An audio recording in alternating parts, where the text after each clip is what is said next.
एक दिन कथा के बिना नहीं रह पाते, बीच में कथा में 1-2 दिन का गैप हो जाता है तो तुम्हारा दिल नहीं लगता। 4 बार रिमोट लेकर चैनल चेंज कर कर कर देख लेती हो काय पे आ रहा है वो सीहोर वाला।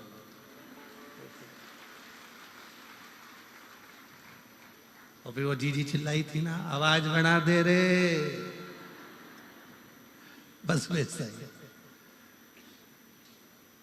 अरे वो सीहोर वाले के लगा दे रे, अब बड़ा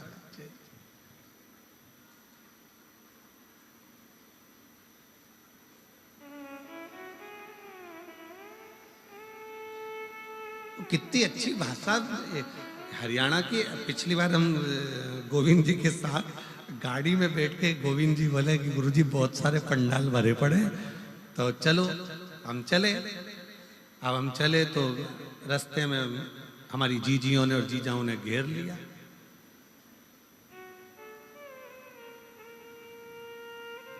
और वहीं से ओटले के पास में से गाड़ी जा रही थी, गोविंद जी के ध्यान में होगा, नीचे से खड़ी होकर एक जीजी चिल्लाई, ओ गुरुजी तू कितने दिन बाद दिखा है। हमने कहा वाह,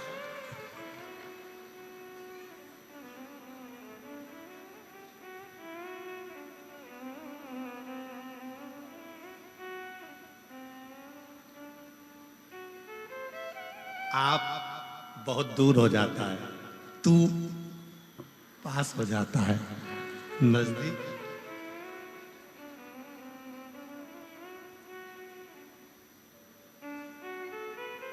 बिल्कुल नजदीक, हृदय की भाषा है। मैं बहुत बहुत मेरी जीजी जीजाओं को प्रणाम करता हूं, नमन करता हूं। साधुता है, प्रणाम नमन है आपका। शिव तत्व इसी को, आप शंकर को बहुत दूर ना पाए, आप शिव जी को बहुत दूर ना पाए। मातंग बाबा ने माँ शबरी अम्बा से कह दिया था तुझे कहीं नहीं जाना है, तू यहीं बैठी रहे, एक ही जगह पर जपती रहे, वो आएगा।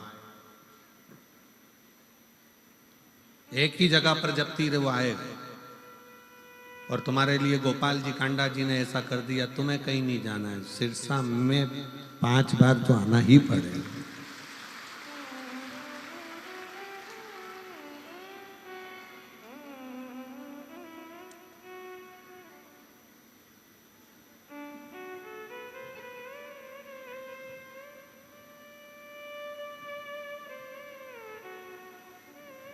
कैसे भी आप शिव तत्व है, शंकर है। और जब एक स्थान पर बैठकर आप पुकारो तो उसको, मेरे शंकर भगवान ने कभी तुम्हारा चेहरा नहीं देखा, मेरे शंकर भगवान ने तुम्हारे हाथ पांव नहीं देखे, मेरे शंकर भगवान ने तुम्हारा पूरा श्री विग्रह शरीर नहीं देखा, मेरे शंकर भगवान ने तो केवल तुम्हारा दिल देखा। मेरे शिव जी ने केवल तुम्हारा मन देखा, हृदय, दिल। क्योंकि हो सकता है हाथ से भजन हो ना हो, पांव से चलकर तुम कहीं जा सको ना जा सको, इस मुख से तुम भजन गा सको ना गा सको, तुम्हारे श्रवण से तुम कथा सुन सको ना सुन सको, पर दिल एक ऐसा है, मन ऐसा है, उस मन से जिस दिन तुमने शिव को भज लिया, शिव तुम्हारा हो गया और तुम शंकर भगवान के हो गए। फिर बीच में कोई गैप नहीं, कुछ भी।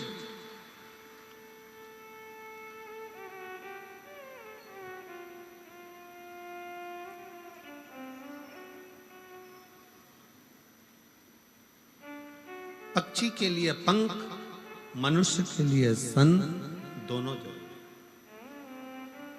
बहुत उपाय, ऊपर की ओर उड़ना है ना तुमको, बहुत ऊंचाई की ओर जाना है, किसी असली संत के पास जाओ। असली का मिलना मुश्किल है। पहले तो असली, आज के जमाने में असली घी नहीं मिलता तो असली संत ढूंढना कितना कठिन काम।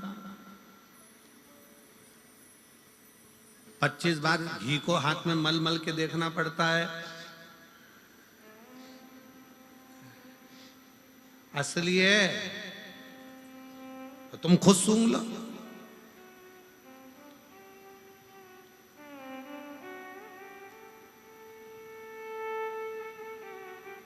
असली।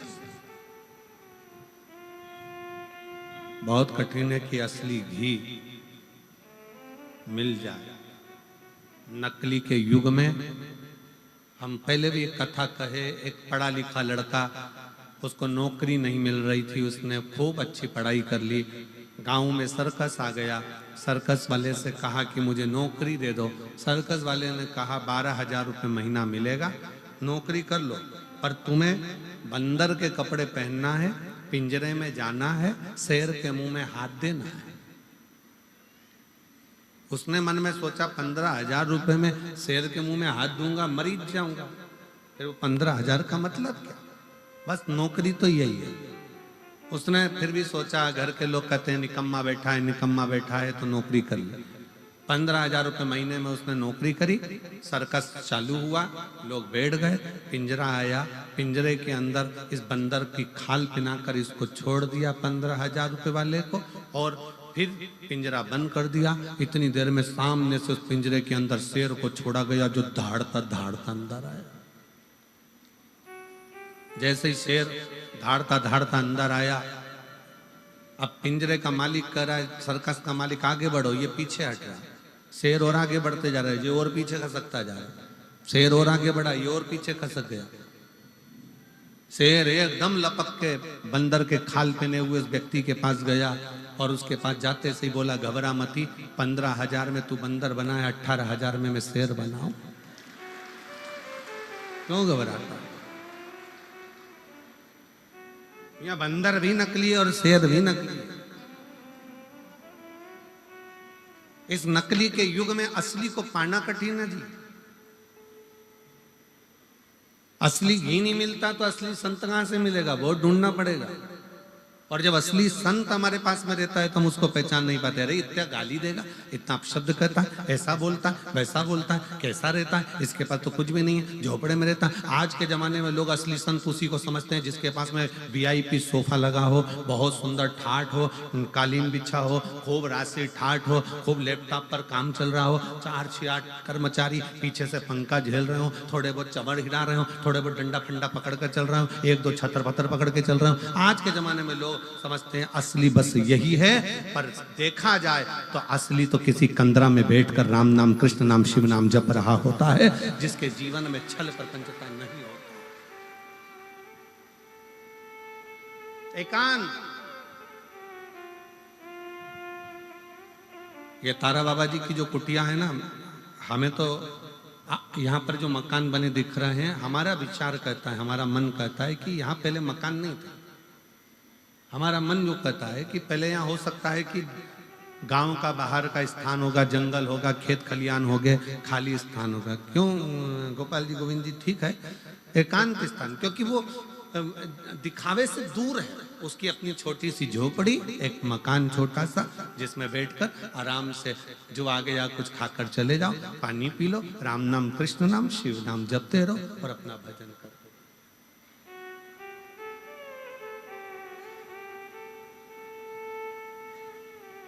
ठीक है, ठीक है, शिव नाम जपते रहो, भगवत भजन करते रहो, स्मरण करते रहो, नाम जाप करते रहो। आप एकांत में बैठो, भजन करो, कीर्तन करो, मंत्र जाप करो, नाम जाप करो, स्मरण करो, उसमें आनंद है।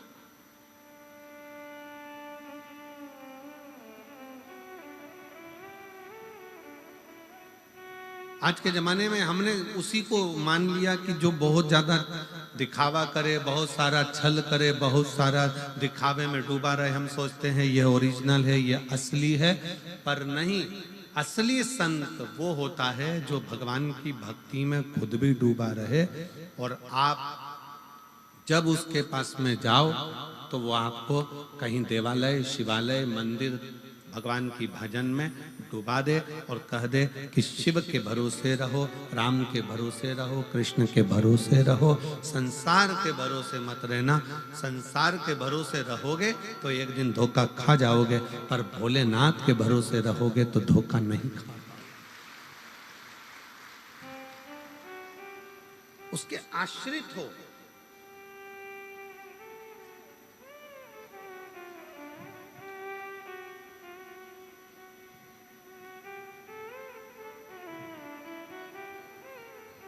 कितनी माताएं कल अपने अपने बच्चों को लेकर आई थी, ढेर लगा हुआ था। देखकर हमें इतनी खुशी हुई कि मेरे भोले बाबा ने इनकी गोदी में कम से कम लाल तो दे दिया। यही मेरे बाबा से विनती है। हम फिर कहेंगे, हम अपना कमरा जब छोड़कर आते हैं बाबा से प्रार्थना कर कर, हमारा जो छोटा शिवलिंग है, शालिग्राम बाबा हैं, लड्डू गोपाल जी हैं, और हमारी जो पाठ पूजन है उसको हम भजन कर कर जब वहां से आते हैं तो बाबा से एक ही बात करते हैं, बाबा इतनी कृपा करना किसी पुरुष की जेब खाली ना रहे और किसी स्त्री की गोद खाली ना रहे। ये बड़ा, जिस माँ की गोद, जिस स्त्री की गोद खाली रहती है ना, उसे बहुत सुनना पड़ता है। दो लड़कियां हैं, लड़का नहीं है, छोरा नहीं है, 8 साल हो गए, एक बच्चा नहीं है। ऐसे ऐसे शब्द ताने दिए जाते हैं, ये तो बांझ हो गई, ये तो ऐसा हो गया, ये तो वैसा हो गया। 18 साल हो गए, 20 साल हो गए, 15 साल हो गए। बड़ा,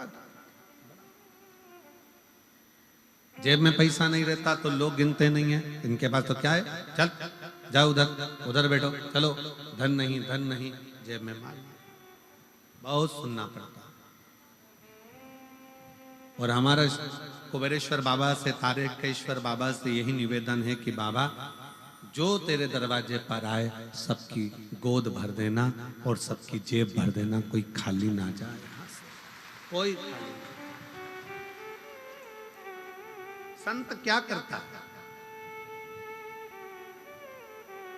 संत अपने पास से निकालकर तुम्हें नोट की गड्डी कभी नहीं देगा। संत अपने पास से निकालकर नोट की गड्डी कभी नहीं देगा, बल्कि तुम्हारी गड्डी को संत और ले लेगा। पर अपने पास की गड्डी नोट की निकालकर संत नहीं देगा।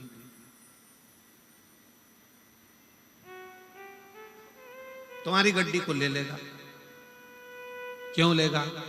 कि तुम दोगे तो वो कहीं भूखे को भोजन कराने में, प्यासे को पानी पिलाने में, कोई आया उसके पास में तो उसको कुछ मुख मीठा कराने में, तुम्हारे धन का सदुपयोग कराकर तेरे घर में भी मिठाइयां बढ़ती रहे, इस भाव से वो तुम्हारे धन का प्रयोग कर लेता। असली संत तुमको नोट की गड्डी भी नहीं देगा, असली संत तुमको आशीर्वाद भी नहीं देगा। कभी भी असली संत ये नहीं बोलेगा कि मैं तुझे आशीर्वाद देता हूं, तेरे साथ ये हो जाए, मैं तुझे वचन देता हूं तेरे साथ, ना। असली संत तो केवल अपने भजन में लगा रहता है और देखता रहता है, ये बहुत चतुर है, सेवा कर रहा है, काम कर रहा है, ये इधर झाड़ू लगा रहा है, पोछा लगा रहा है, ये बिस्कुट बांट रहा है, ये टॉफी बांट रहा है, ये पानी पिला रहा है। असली संत केवल देखता रहता है, देखता रहता है। और उसके भजन की जब दृष्टि एक साधारण से व्यक्ति पर पड़ती है तो उसको देने की जरूरत नहीं पड़ती, उसका कल्याण असली संत स्वयं कर देता। वो वचन भी नहीं देगा, वो कहेगा भी नहीं कि तुम्हारे साथ ऐसा हो जाए।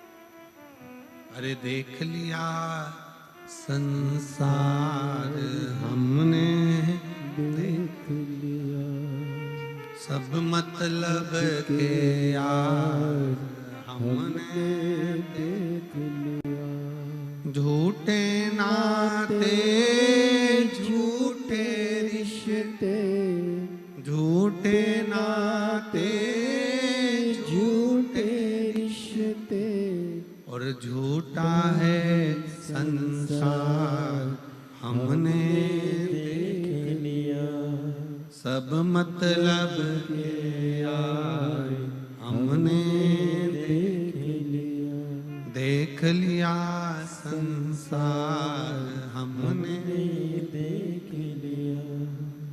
असली संत ना आपको वचन देता है, आशीर्वाद देता है, ना कुछ कहता है।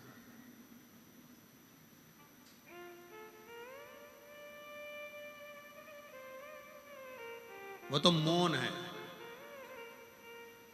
पक्षी का पंख उड़ता है, ऊपर ले जाता है।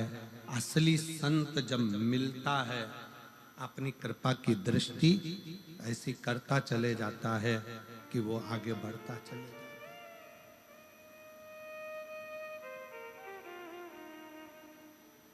कृपा की दृष्टि, उसको तुम्हारे वैभव से मतलब नहीं है, उसको तुम्हारे धन से मतलब नहीं, उसको तुम्हारी दौलत से मतलब नहीं, उसको तुम्हारी संपदा से मतलब नहीं।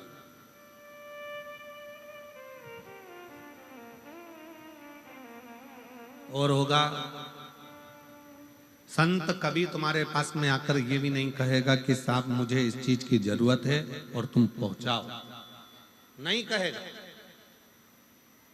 वो एक ही बात कहेगा कि तुम अगर किसी भूखे को भोजन करा रहे हो, प्यासे को पानी पिला रहे हो, किसी का मुख शिव महापुराण में अगर झूठा करा रहे हो, तो उसका फल देवाधिदेव महादेव ऐसा देगा कि तुम अगली बार खूब भंडारे चलाओगे। ये शिव की कृपा तुम्हारे ऊपर हो जाए,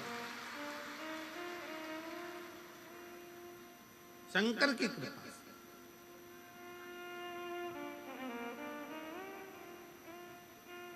एक माँ बैठी है जिसके बच्चे को ब्लड कैंसर हो गया,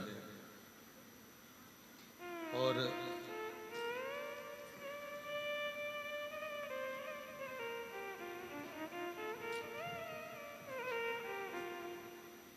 मैं सोनिया पति संजीव कुमार लाडवा, कुरुक्षेत्र, मोबाइल नंबर ये है, कहीं बैठी हो तो हाथ हिला सकते हैं। मैं सोनिया पति संजीव कुमार लाडवा, कुरुक्षेत्र, मेरा मोबाइल नंबर ये है। आप ही हैं? बच्चा आया है साथ में, हाथ हिलाओ बेटा। एलईडी पर दिख रहा है? हाँ, वापिस हाथ हिलाओ बेटा। हाँ ठीक है, आ जाइए, आ जाओ। मेरे बेटे की तबीयत 2014 में खराब हुई। डॉक्टरों के पास टेस्ट कराने पर पता चला 2014 में कि उसको ब्लड कैंसर हो गया। और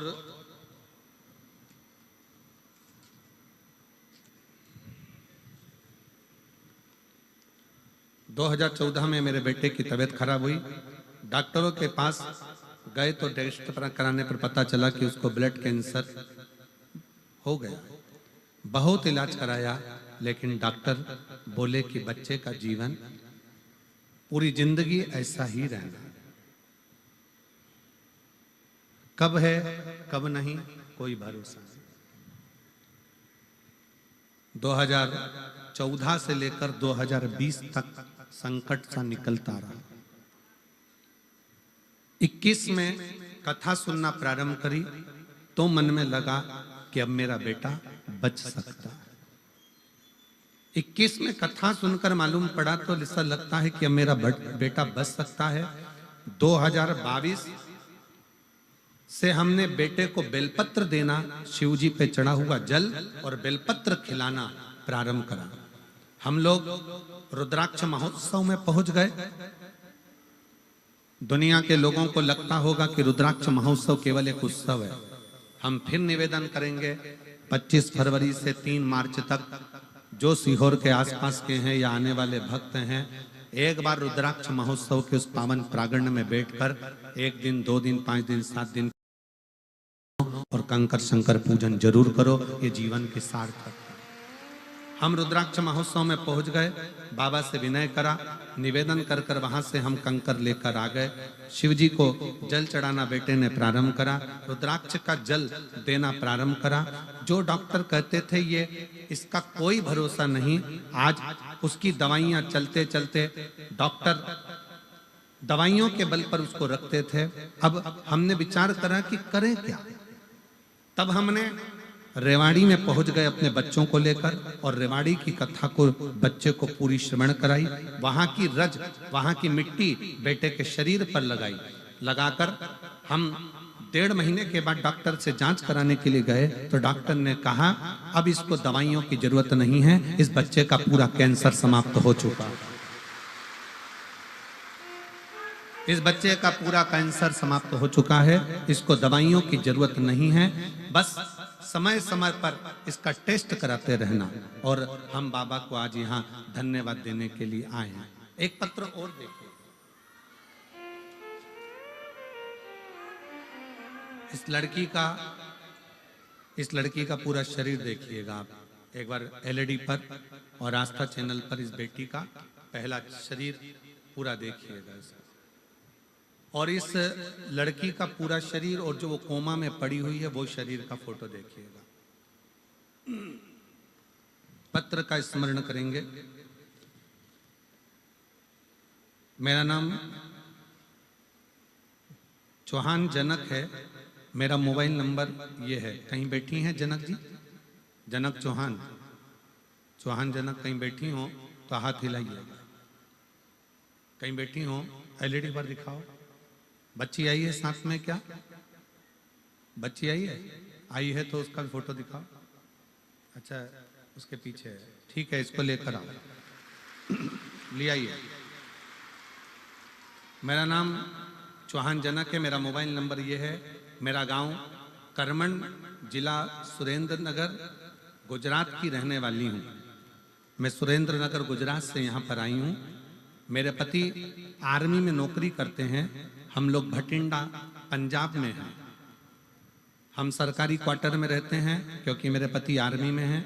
और मेरी बेटी की उम्र 9 साल है, काव्या की, जिसको एक सीजर बीमारी हो गई, जिस बीमारी के चलते हुए उसका पूरा शरीर बेकार होता चलेगा। डॉक्टर जितनी दवाई देते थे उससे उसका शरीर और बेकार होता चले जाता था। कोमा में पहुंच गई। डॉक्टरों ने इसकी जवाबदारी खत्म कर दी। हम लोग घबरा गए। उसी हॉस्पिटल की एक नर्स ने कहा कि तुम चिंता मत करो, सीहोर वाला महाराज कथा कहता है शिव पुराण की, 1 लोटा जल चढ़ाने का कहता है, जल्दी से जाकर 1 लोटा जल चढ़ाओ, उसका पानी लाकर इसको जरूर दो। हम बेटी को पानी देने लगे। कोमा में पड़ी हुई बेटी पानी कैसे पीती, शरीर पर लगा देते। गुरुजी तब बेटी के शरीर में थोड़ी सी हलचल हुई, वो कोमा से बाहर हुई, उसका शरीर काम करना प्रारंभ करा। अब हम करें तो करें क्या? डॉक्टर ने कहा कि इसके शरीर पर ऐसा ही निशान ऑन रहेंगे, ये शरीर इसका पूरा जल चुका है और शरीर की स्थिति यही है, इसको आप घर ले जाओ।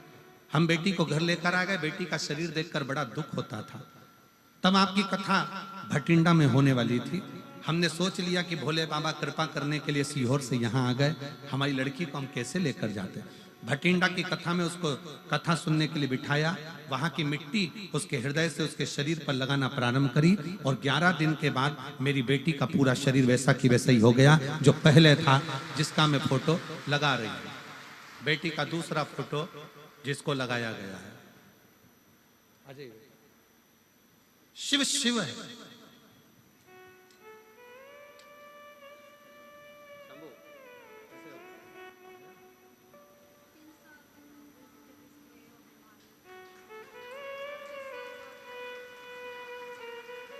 दीदी कह रही हैं जब ये 3 साल का था तब इसको ब्लड कैंसर हो गया था और 10 साल से संघर्ष करते करते बाबा ने ऐसी कृपा करी कि आज बाबा की कृपा से पूरी रिपोर्टें नॉर्मल आई हैं और ठीक हुआ है। ये शिव तत्व उसके आश्रित होकर चल। आप किसके भरोसे?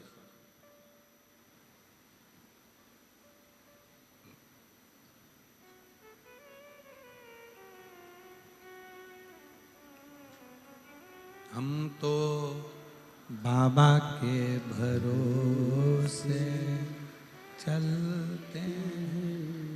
हम तो बाबा के भरोसे चलते हैं। ये दुनिया वाले जलते हैं। ये दुनिया वाले जलते हैं। बाबा के भरोसे चलते हैं। शिव के भरोसे हो जाओ, उसके आश्रित हो जाओ। ना जाने कौन सा पुण्य सिरसा वालों ने करा होगा जो उनके ये तारा बाबा की कुटिया में दूसरी बार कथा सुनने का मौका मिल गया। ना जाने कौन सा। और सिरसा के आसपास के क्षेत्रवासियों से कहूंगा ये मौका छोड़ना मती। वो कुबेरेश्वर बाबा तारा बाबा की कुटिया में आकर कहीं ना कहीं शिव से शिव का मिलन हो रहा है। जैसे अभियाल श्री गोपाल जी कांडा जी ने कहा कि हो सीहोर का और सिरसा का कोई ना कोई ऐसा संबंध रहा होगा जो आज यहाँ दर्शन हो रहे हैं। मैं गोपाल जी कांडा जी को बहुत साधुवाद देता हूँ। आपके विचार ना जाने कहाँ से इतने सुंदर आपके भीतर आते हैं कि वास्तवता ना जाने कौन सा ऐसा संबंध रहा।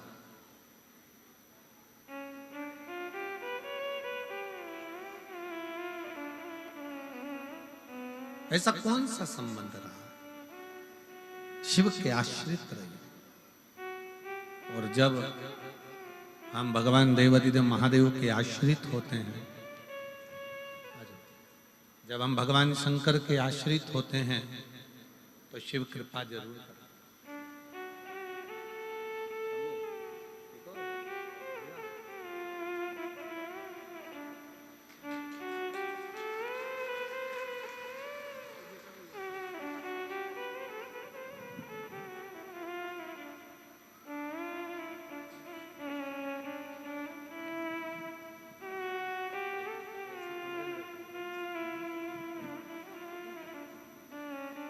यही वो बेटी है। एक बार जोरदार ताली बजाओ और साधुता दोनों हाथ उठाकर एक बार बेटी हर हर महादेव। शिव तत्व इसी को कहते, शंकर इसी को कहते।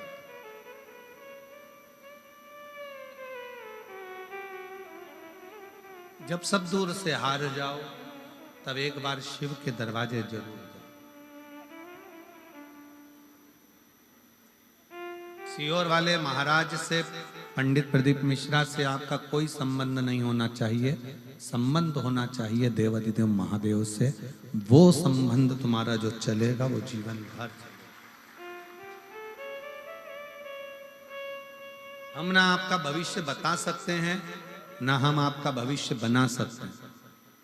भविष्य बनाने की भी जवाबदारी आपकी है और बताने की जवाबदारी भी आपकी है। आप जितना जितना परिश्रम करेंगे, मेहनत करेंगे, संघर्ष करेंगे, उसके साथ जब आप आगे बढ़ेंगे शंकर का नाम लेकर एक लोटा जल चढ़ाते हुए, तो आपको कहीं जाने की जरूरत नहीं पड़ेगी। शिव आपको ढूंढता ढूंढता आपके दरवाजे पर जरूर आएगा। आप उसके आश्रित तो हो।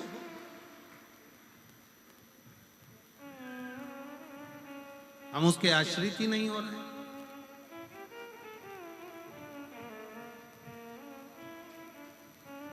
पक्षी का पंख, पक्षी का पंख और मनुष्य के जीवन में संत बहुत मायने रखते, बहुत।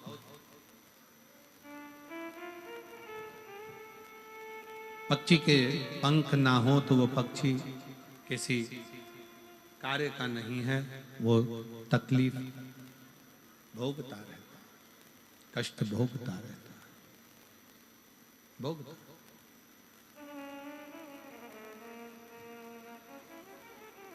और मनुष्य के जीवन में अगर संत नहीं है, मानव के जीवन में अगर संत नहीं, मानव अगर संत से विमुख है तो वो भी कष्ट भोगता है, वो भी कष्ट भोगता। संत अगर मिला है आपके जीवन में, अगर कोई असली संत, और असली बहुत मुश्किल से मिलेंगे, बहुत मुश्किल, और पहचानने में भी देरी हो जाएगी आपको। आप असली को इतनी जल्दी पहचान भी नहीं पाओगे।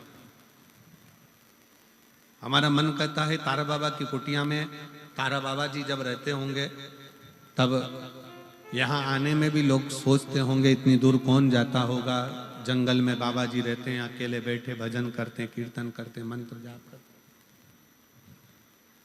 स्मरण करते।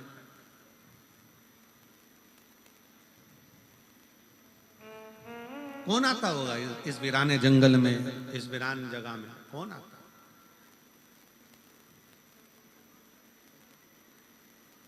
पर संत संत है, साधु साधु है, सन्यासी सन्यासी है, तपस्वी तपस्वी है, साधक साधक।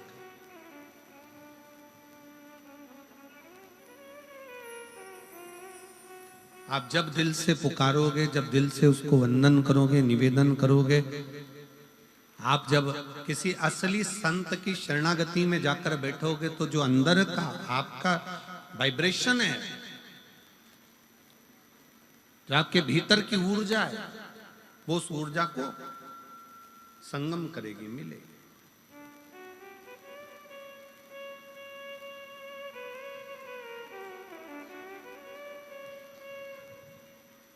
श्री शिवाय नमस्तुभ्यं, श्री शिवाय नमस्तुभ्यं, श्री शिवाय नमस्तुभ्यं, श्री शिवाय नमस्तुभ्यं, श्री शिवाय नमस्तुभ्यं, श्री शिवाय नमस्तुभ्यं। असली संत की शरणागति थोड़ी सी ग्रहण करिए, आडंबर से दूर हटकर। वो आपको बहुत ऊंचाई तक लेकर जाए, बहुत ऊंचाई।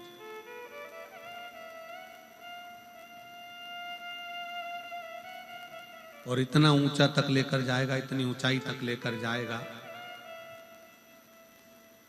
कि आप भी सोचते रहेंगे कि ये कृपा कहां से हो गई। हमने तो कभी किसी को कुछ दिया नहीं, पर ये करुणा, ये दया, ये कृपा कहां से हुई। संत केवल दृष्टि देता, संत धन दे ना दे, पर संत दृष्टि देता।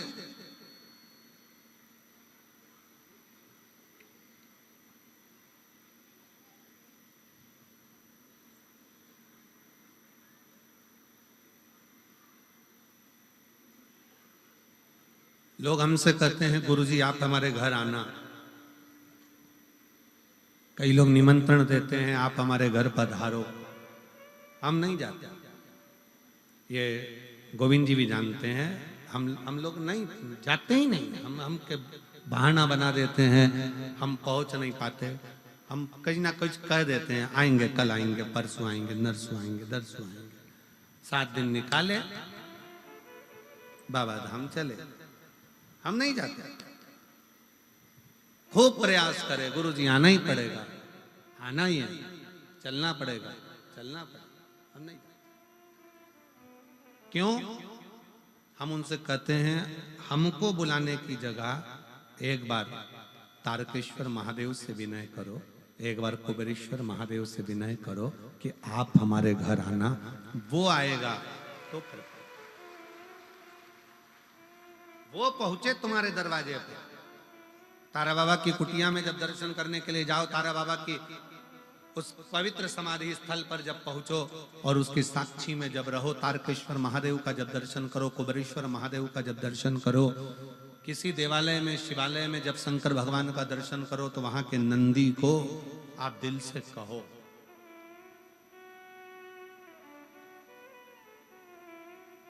कि तुम्हें शंकर को लेकर आना है, मेरा दुख मिटाना है, बहुत कष्ट में हूं मैं। और जैसे वो जीजी चिल्ला कर बोली थी ना, अरे आवाज बढ़ा दे रे। बस शंकर भगवान के नंदी से भी तुम्हें इसी तरह से कहना है। तो कद लेकर आएगा रे, कब लाएगा?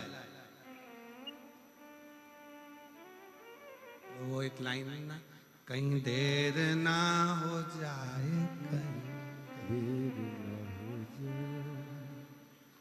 देर ना हो जाए, कहीं देर ना हो जाए। मेरा विश्वास ना टूट जाए, मेरा भरोसा ना छूट जाए। मेरा विश्वास है, मैंने 2 बार पशुपति व्रत करे, 2 बार मैंने सफेद आंकड़े की जड़ का प्रयोग करा, मैंने इतना प्रयोग करा। अब घर के लोग भी ताना देते हैं कि तेरे जीवन में कुछ नहीं हो सकता, तू कितना ही लोटा भर के जल चढ़ा ले। तब तुम ये बात अपने दिल की कोई प्रार्थना भगवान से करो तो पड़ी पढ़ाई मत करो, अपने दिल की प्रार्थना भगवान से कहो, ए नंदी रे तू कब लेकर आएगा रे? अब तो लोग ताना देने लगे रे, बहुत दुखी हूं, कब लाएगा शंकर भगवान को लेकर? अब की शिवरात्रि तू मेरे घर आना, मैं बहुत आदर करूंगी तेरा, तू आ। कहीं देर ना हो जाए कहीं देर न हो जाए। आ जा रे मेरा दिल घबराए, भोले देर देर ना न हो जाए कहीं देर न हो जाए। हमारा विश्वास न टूट जाए। आपको मालूम है शबरी अम्बा के दरवाजे पर राम जी कब गए थे? कब गए? सबरी के घर में आए हुए बेर जब सूखने लगे, सूखने लगे, सबरी के दरवाजे पर आए हुए बेर जब सूखने लगे,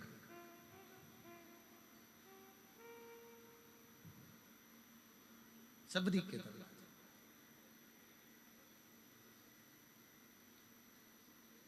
इंतजार कर रही है। सबरी अम्बा ने एक बेर को उठाकर देखा तो वो सूख रहा था, उसमें सल पड़ रहे थे। सबरी अम्बा उस सल से अपने शरीर को मिला रही थी कि मेरे भी शरीर पर सल पड़ते जा रहे हैं। मैं राम जी की बाट जोते जोते इंतजार करते करते थक गई। राम कब आओ? मैं आपका इंतजार कर रही हूं और आप आए नहीं। बेर को देखकर शबरी अम्बा की आंख में आंसू भर गए। एक दिन हो सकता है कि ये बेर सूखने के बाद बेकार हो जाएंगे और मेरा भी जीवन ऐसे ही कट जाएगा और राम नहीं आएंगे। कभी तुम अपने जैसा, कई लोग भगवान के मंदिर में जाकर जो पाठ होते हैं, जो स्तुतियां होती हैं, वही स्तुति करते रहते हैं, पाठ पढ़ते रहेंगे, स्तुतियां करते रहेंगे। हम कभी नहीं बोलते कि तुम ये वाली स्तुति करो कि पाठ पढ़ो। तुम अपने मन की स्तुति करो, तुम अपने मन की स्तुति करो ना।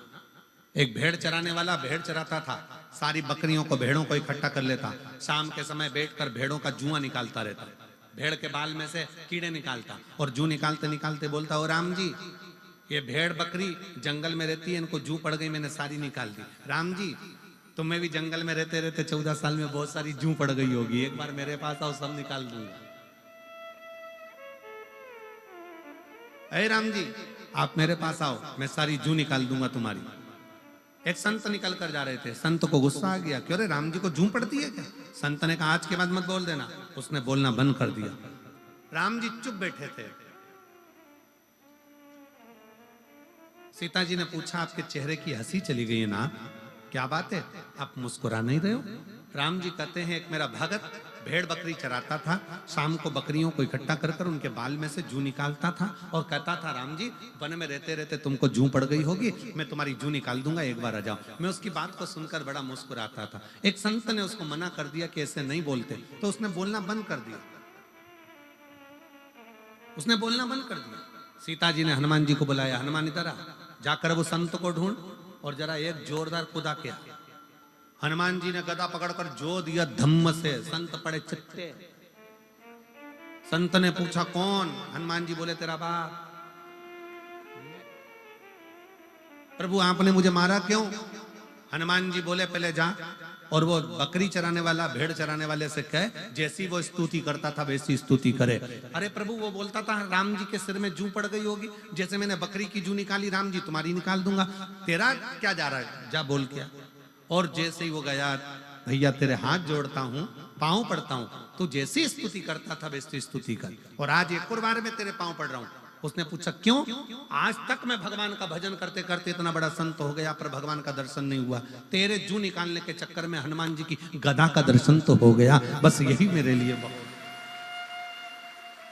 अपने दिल की स्तुति करिए, अपने मन की स्तुति करिए। आप भगवान को पड़ी पड़ाई स्तुति मत बोलो, आप अपने दिल से बोलो, कब आएगा बाबा, इंतजार कर रही हूं मैं, बहुत तेरा इंतजार कर करके थक गए।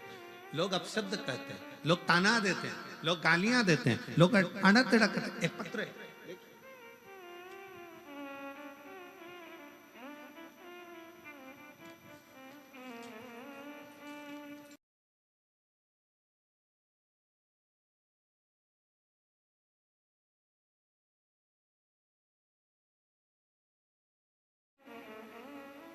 भगवान देवादिदेव महादेव भगवान शिव ओगरदानी तरकालदर्शी कैलाशी अविनाशी शिव की कथा कर रहे। शबरी अम्बा को एक बेर के माध्यम से जब हृदय से दुखी देखा, एक साधु ने, एक सन्यासी ने, एक तपस्वी ने कहा, क्यों चिंता करते, थोड़ा भक्ति का जल बेर के अंदर जाएगा तो ये बेर भी फूल जाएगा। उसी तरह जब आप भगवान को पुकारोगे तो भगवान जरूर आए।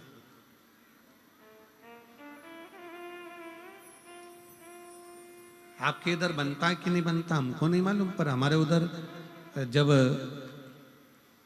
बेर सूख जाता है ना, उस बेर को पानी में उबाल कर उसमें थोड़ा सा नमक मिर्ची डालकर तैयार किया जाता है। अब उसको यहाँ क्या बोलते हैं हमें नहीं मालूम, हमारे उधर लद्दो बोलते हैं उसको। बेर को उबाल कर उसमें जो बेर सूखा हुआ था उसमें पानी वानी डालकर थोड़ा उबाल कर उसमें नमक मिर्ची डालकर उसको लोग खाते हैं। क्या सीख दे रहा है?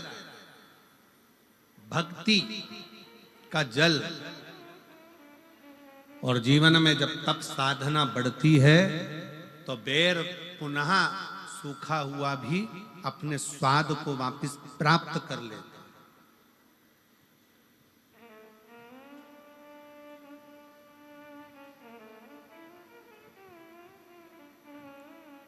जब भक्ति का जल मिले और भगवान की तप साधना में आप डूबे हुए हो तो शिव तत्व जरूर प्राप्त हो। दुनिया का ऐसा कोई काम नहीं जो मेरे शंकर भगवान के पास उसका हल नहीं। फिर वही वाली बात आ गई, कल कथा में कहा था असंभव शब्द शिव की डायरी में है ही नहीं। भगवान शंकर की डायरी में एक ही शब्द है और वो केवल एक शब्द है। कौन सा शब्द है? जम के बोलो जरा, संभव। कौन सा शब्द है? संभव। असंभव शंकर भगवान की डायरी में है ही नहीं। बस तुम्हारा विश्वास डिगना नहीं चाहिए, तुम्हारा भरोसा डिगना नहीं चाहिए, और तुम्हारा विश्वास जितना जितना दृढ़ होगा शिव मिलेगा।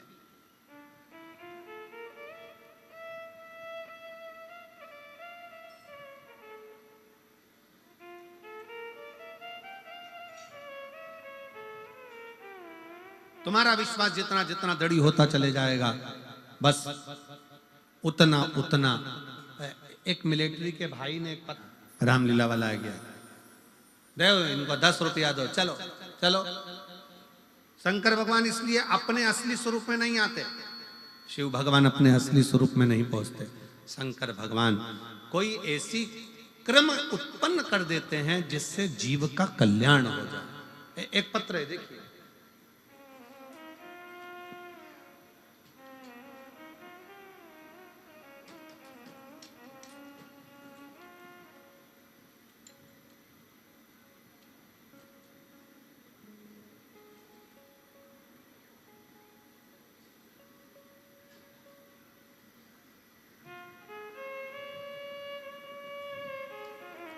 मेरा नाम मीना रानी, पति का नाम राजेश कुमार सेन, गांव बिज्जूवाली। सही बोला है? कहीं बैठे हैं? आ जाओ, एक बेलपत्र ले जाना, आ जाओ। बिज्जूवाली, जिला सिरसा। मेरा मोबाइल नंबर ये है। एक लोटे जल का मैं क्या वर्णन करूं गुरुदेव। मेरा बेटा शुभम सेन पढ़ाई में बिल्कुल भी मन नहीं लगता था। हम उसको हमेशा कहते थे तू पढ़ाई कर, वो पढ़ाई में मन लगाए तो लगाए कैसे, उसका चित्त नहीं लगता, मन ही नहीं लगता। अब बेटे ने शिव महापुराण की कथा हम सुनते थे तो बेटे ने भी ध्यान लगाकर सुना, और ध्यान लगाकर सुना, और बेटे ने कहा मम्मी क्या शंकर भगवान से जो मांगा जाता है बाबा दे देते हैं? मैंने अपने बेटे से कहा, वो सियोर वाला महाराज कहता है अगर मेहनत 4 गुना करी है, परिश्रम 4 गुना करा है, रात दिन एक करा है, तो भोलेनाथ देगा जरूर। प्रयास आपके हाथ में है, परिणाम भोलेनाथ के हाथ में है। करो मेहनत। अब बेटे ने कहा कि माँ मेरा पढ़ने में मन नहीं लगता। मैं शंकर भगवान को जल चढ़ाना प्रारंभ करा। बेटे की बुद्धि पढ़ाई में लगी। एक बेलपत्र शंकर के मंदिर से लाता, रोज खाता। मन कर गया कि मम्मी चल अपन दोनों सीहोर चलते। हम लोग सीहोर कुबरेश्वर धाम पहुंच गए। वहां पर रुद्राक्ष महोत्सव चल रहा था और रुद्राक्ष महोत्सव में सीहोर में हम लोग कथा सुनने के लिए गए। वहां पर बेटा बैठा, शंकर जी की कथा सुनी। 7 दिन खूब सेवा करी। कंकर शंकर की पूजन कर कर कंकर लेकर आ गया। मैं बाबा को क्या धन्यवाद दूं गुरुदेव। वहां से आने में 3 महीना भी पूरा नहीं हुआ, बेटे ने एक एग्जाम दी और बाबा की कृपा से पंजाब में बिजली विभाग में मेरे बेटे का सिलेक्शन हो गया। मैं बाबा को यहाँ धन्यवाद देने के लिए आया। एक पत्र और बड़ा सुंदर।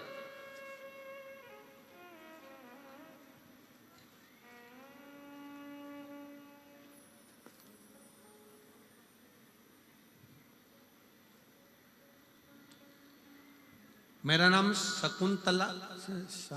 शकुंतला। मैं अंबाला से आई हूँ।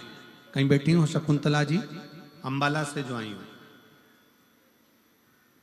मेरा नाम शकुंतला, मैं अंबाला से आई हूँ।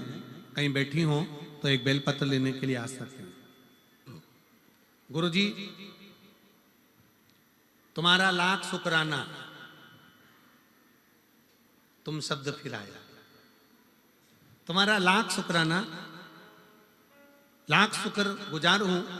मेरा बेटा पेपर दे देकर हार गया था, तब आखिरी में बेटे ने विचार करना छोड़ दिया कि मैं पेपर दूंगा। तब 28 दिसंबर को मेरठ में आपकी कथा में मैं अपने बेटे को लेकर पहुंच गई। आप कहते हो कि पंडाल में बैठकर जो मांगा जाता है वो शिव देता है। हमने मेरठ की कथा में बाबा की 1 दिन की कथा सुनी और बाबा से विनती करी। बाबा को विनय कर कराई कि मेरे बेटे की सरकारी नौकरी हो जाए। और आज मेरे बाबा ने ऐसी कृपा करी, मेरे बेटे की सरकारी नौकरी लग गई। मैं बाबा को यहाँ पर प्रणाम करने के लिए आई हूँ। 1 जनवरी को मेरे बेटे की परमाणु ऊर्जा में सरकारी नौकरी लग गई है। मैं शिव को प्रणाम करने के लिए आई हूँ। कहीं बैठी हो तो आ सकती हैं। श्रीमती, मेरा नाम शकुंतला, अंबाला से। एक पत्र और है।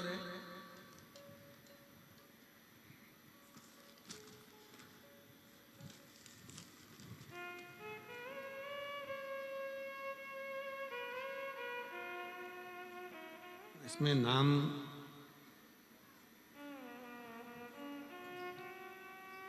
नहीं आया है शायद इस पत्र में। जिसने भी लिखा है उसका मोबाइल नंबर लिखा है। जिसने भी पत्र लिखा होगा वो अगर बैठा होगा तो खड़े हो जाना। श्री शिवाय नमस्तुभ्यम। भोले बाबा की महिमा का क्या बखान करूं, मेरे पास शब्द नहीं है। 6 से 7 सालों से गवर्नमेंट जॉब की तैयारी कर रही थी, परंतु मेरा कोई भी पेपर क्लियर नहीं हो रहा था। मैं पूरी तरह से निराश हो चुकी थी, परंतु मेरी माँ भोले बाबा को मानती है, आपकी कथा सुनती है। उसने कहा मेहनत कर 4 गुनी और पशुपति व्रत कर। मैंने पशुपतिनाथ का व्रत करा तो भी मेरा सिलेक्शन नहीं हुआ। मैंने सोचा भोलेनाथ जी का व्रत हो सकता है कुछ गड़बड़ हुआ हो। मैंने फिर वापिस व्रत करा, वापिस से व्रत करा और बाबा की कृपा से मेरा एग्जाम क्लियर हुआ। मैं बाबा को एग्जाम क्लियर हुआ। मैं बाबा को धन्यवाद देने के लिए आई हूँ कि बाबा की कृपा से आज मेरा ज्वाइनिंग लेटर आ गया और मैं अंबाला अमृतसर कोर्ट में मेरा सिलेक्शन हो गया है। मैं बाबा को यहाँ पर प्रणाम करने के लिए आई हूँ। कहीं बैठी हो, बैठी हैं क्या? कहीं बैठी हो तो आ सकती। इसमें नाम नहीं लिखा है उनका।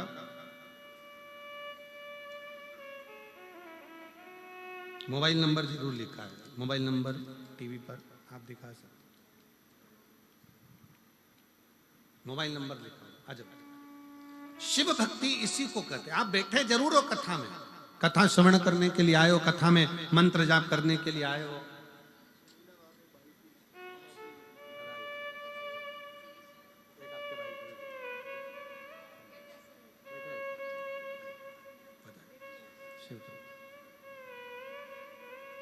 आप बैठे जरूर हो कथा में, अगर दिल से हृदय से शिव नाम को जपते हुए, भगवान स्वयं शंकर जी कह रहे हैं, स्वयं शिव ओ गढ़दानी, स्वयं शंकर भगवान कि पवित्र कथा कहती है, भगवान नारायण स्वयं कह रहे हैं कि हे ब्रह्मा जी, ये सोचना बंद कर दो कि तुम सृष्टि की रचना कर रहे हो। सृष्टि की रचना करने वाला तो केवल एक है, और वो देव अधिदेव महा शिव है, केवल शिव, उसके सिवाय कोई नहीं। भगवान शंकर के सिवा कौन कर सकता? पर ब्रह्मा जी के मन में संकोच उत्पन्न हो गया, और ब्रह्मदेव ने भगवान नारायण के साथ में मिलकर एक पर्वत को घुमाना प्रारंभ करा। पर्वत को घुमाते घुमाते उस पर्वत ने एक लिंग की आकृति उत्पन्न कर ली, और वह अग्नि का एक खंभ प्रकट हो गया। जैसे ही लिंग की आकृति प्रकट हुई, भगवान शंकर उस लिंग की आकृति में से प्रकट होकर कहते हैं, ब्रह्मा और विष्णु, तुमने मुझे प्रकट किया है। पूरे ब्रह्मांड में, संसार में, मृत्यु लोक में ब्रह्मा और विष्णु, हे नारायण, हे ब्रह्मा, पूरे ब्रह्मांड में, पूरे मृत्यु लोक में मेरा मूल स्वरूप का पूजन नहीं होगा। जो नारायण और ब्रह्मा तुमने मेरे शिवलिंग को प्रकट करा है, पूरे ब्रह्मांड में बस केवल यही पूजा जाएगा, और इसी से जीव अपना फल पाए, इसी से जीव। अब कई लोग गलत गलत विचारे कर लेते हैं, कई लोग गलत विचारों में पड़ जाते हैं, गलत सोच में पड़ जाते हैं। कोई कुछ कह देता है, कोई कुछ कह देता है। कोई कहता है शंकर जी पे चढ़ा हुआ जल मत पियो, कोई कहेगा बेलपत्र मत खाओ, कोई कहेगा ये मत करो। पर शिव महापुराण की कथा, गीता प्रेस गोरखपुर की लेकर आओ, अपने घर में बैठकर चैन से आराम से पढ़ो कि वो सियोर वाला महाराज कहीं झूठ तो नहीं बोल रहा। पढ़ना चाहिए। आप लोग शिव महापुराण की कथा सुनते हो तो थोड़ा अगर विश्वास है तो एक आध पढ़ो कि जितनी जितनी चीजें सियोर वाला महाराज व्यासपीठ पर बैठ के बताए कि दुर्वा का ऐसा प्रयोग करो, काली मिर्ची ऐसे चढ़ाओ, बेलपत्र ऐसे चढ़ाओ, बेलपत्र का प्रयोग ऐसे करो, इस तरह से भगवान की भक्ति करो, ये शंकर जी पे चढ़ा हुआ जल का आचमन करो, बेलपत्र को प्रसाद के रूप में पाओ। शिव महापुराण की कथा यहां तक कहती है कि केवल 33 कोटि देवता में एक देव महादेव केवल एक ऐसे हैं जिनका प्रसाद हाथ में आते से ही पाना पड़ता है, पूरी रात रखा भी नहीं जाता, देरी नहीं करी जाती।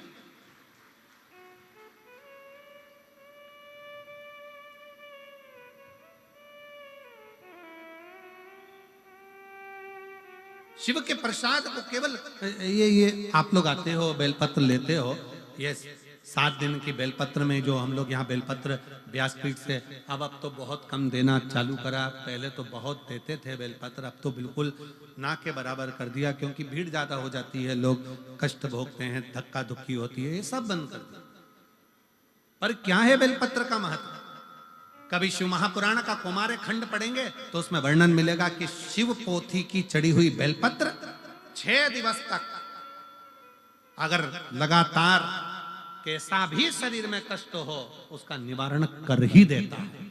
और 7वें दिन का बेलपत्र लक्ष्मी की वृद्धि करने वाला होता है, इसलिए इसको संभाल कर रखा जाता है। ये बेलपत्र की महत्वता, इसको रात भर रखते ही नहीं है, इसको तो पा लिया जाता है, उसको अपने जीवन में उतारा जाए। बेलपत्र की महत्वता कुछ जान गया। आए कल हमारे गोविंद जी कह रहे थे कुछ लोग पैदल चलकर शायद 50 किलोमीटर दूर से आए हुए। कहाँ बैठे हैं वो लोग? कहीं बैठे हैं? आ जाओ एक बार, आ जाओ आ जाओ आ जाओ। कहाँ से आए हैं लोग गोविंद जी? हैदराबाद, अहमदाबाद, अच्छा अच्छा।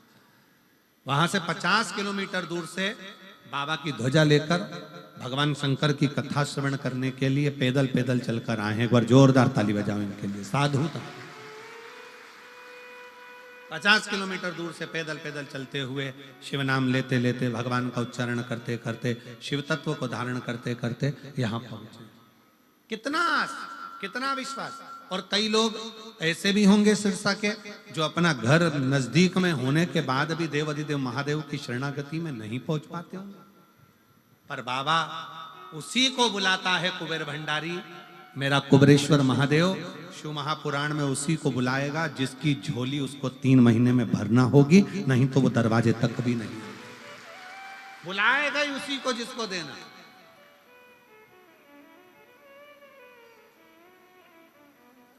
ये लोग भी कहां से आए हैं? ए बाबू, बेटा ध्वजा वाले, आप लोग कहां से आ रहे हैं?